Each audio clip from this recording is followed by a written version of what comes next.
पासे अवांखे ॿुधाईंदा हलूं त सॼी सिंध जी आंख हिप्रो में बि महांगाई उरूज ते पहुची पई आहे। आम वाहपे जी शयुनि जा अघ वधण सबबि गरीब माण्हू ॿिनि वेलनि जी मानी लाइ परेशान आहिनि। उन ई हवाले सां रिपोर्ट करे रहियो आहे असद शाह।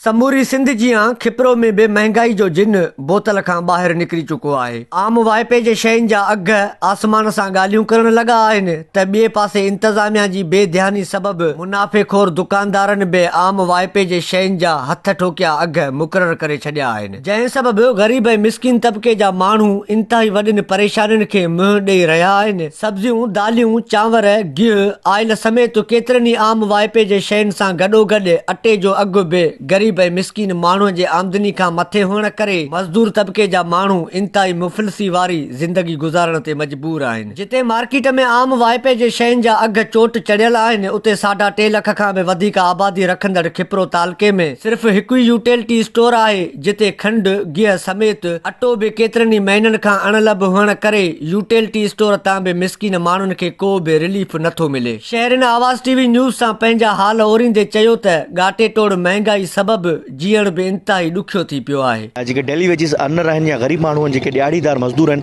उन्हनि जे लाइ ज़िंदगी गुज़र करणु तमामु मुश्किल थी पियो आहे। जेके लाॻापियल इदारा आहिनि या वसवारा इदारा आहिनि, उन्हनि खे घुरिजे त जेके अघ आहिनि उन्हनि ते कंट्रोल कयो वञे त जीअं ग़रीब माण्हुनि खे रिलीफ मिली सघे। महांगाई जेको सो जाम थी वई आहे। ग़रीब माण्हू 200-200 रुपया तारीख़ कमाइण वारो जेको आहे खाधे पीते जेको शयूं एशा आहे हू पूरियूं नथो करे सघे सघंदियूं। गरीब माण्हुनि जी कमर टुटी वई आहे, जेको 300 रुपया तारीख़ कमाए करे 2700 रुपया अटो किथां अफोर्ड करे। शिवजी रोड ते खिप्रो में यूटिलिटी स्टोर आहे, पर हिते टके जो बि आवाम खे रिलीफ न आहे। को चेक एंड बैलेंस कोन्हे। AC साहिबु असांजो खिपरे जो अगूर निंड में सुतर आहे।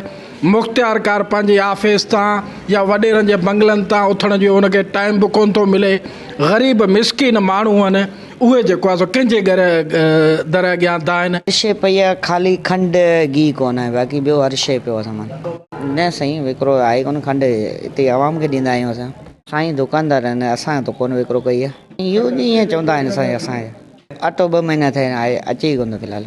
सबबु ख़बर कोन आहे, इहो साहब खे ख़बर हूंदी, असांखे ख़बर कोन आहे। त ॿिए पासे शहरनि जे अहिड़ियुनि शिकायतुनि खां पोइ राब्तो करण ते असिस्टेंट कमिश्नर खिप्रो इहो चई मौक़िफ़ ॾियण खां इनकार करे छॾियो त बाला ऑफिसरनि पारां असांखे मीडिया ते ॻाल्हाइण जी इजाज़त ई नाहे। हाणे ज़रूरत इन ॻाल्हि जी आहे त सिंध सरकार तोड़े वफ़ाक़ी हुकूमत खे घुर्जे त वधंदड़ महांगाई ते कंट्रोल ऐं मुनाफ़ेखोरनि ख़िलाफ़ जल्द कार्रवाई कई वञे, जीअं महांगाई जा मारियल ग़रीब ऐं मिसकिन माण्हू पंहिंजी ज़िंदगी आसानी सां गुज़ारे सघनि। कैमरामैन सज्जाद शरफ सां गॾु असद शाह, आवाज़ टीवी न्यूज़, खिप्रो।